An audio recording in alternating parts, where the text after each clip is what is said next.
Say hello to the Scion IQ. It's a microcar not unlike the ones sold where roads are narrow and parking is limited, Europe and Japan for example. Somewhere along the way, Toyota figured that a sub-compact made sense for the American market, which led to the introduction of the IQ for Toyota's youth-oriented Scion brand. Now that it's here, we can't help but wonder, is the Scion IQ novel or a novelty?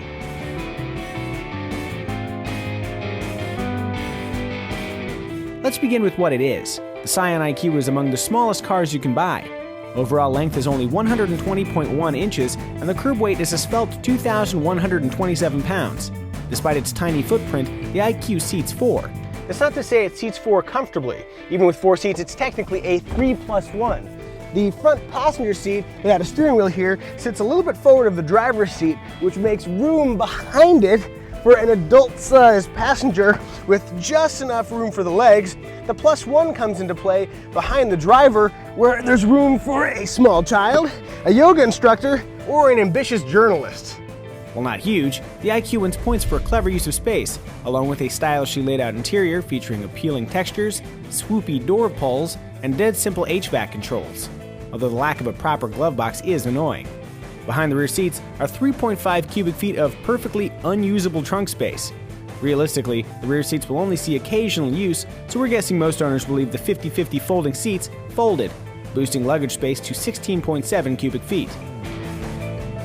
Elsewhere, key mechanical bits include a suspension featuring McPherson struts in front and a torsion beam in the rear, while braking is provided by 10-inch front discs and a real blast from the past, rear drum brakes.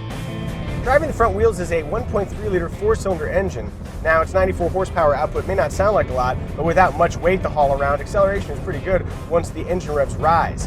Keep in mind that with 4 normal-sized adults, you can increase the overall weight of the car by like 20% or more. So, when fully loaded, plan your passing maneuvers accordingly.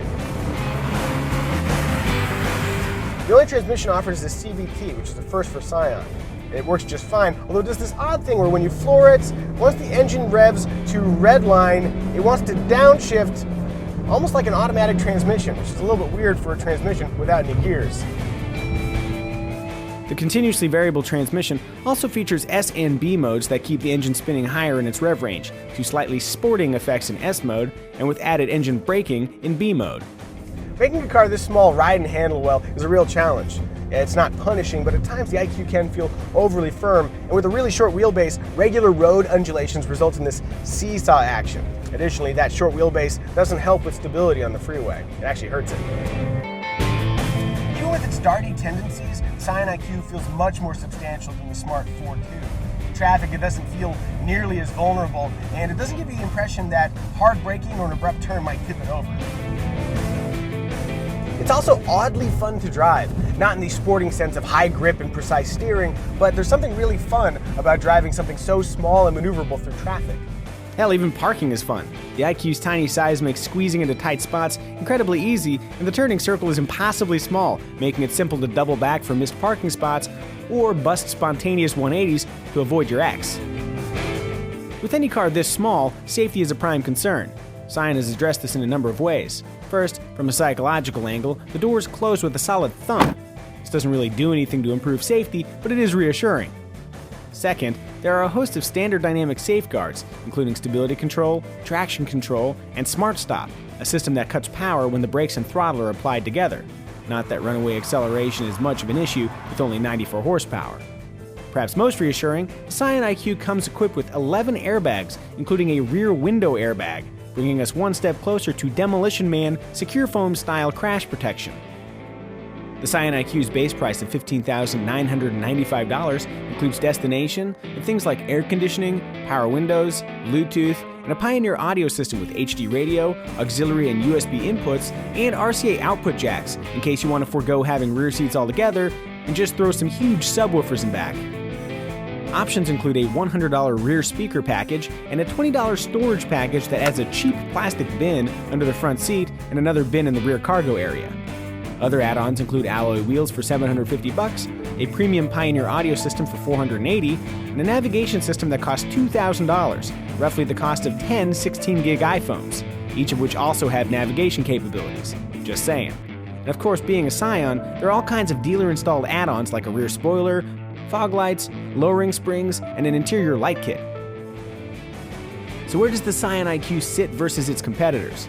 Well, it's larger than the Smart ForTwo, but smaller than a Fiat 500.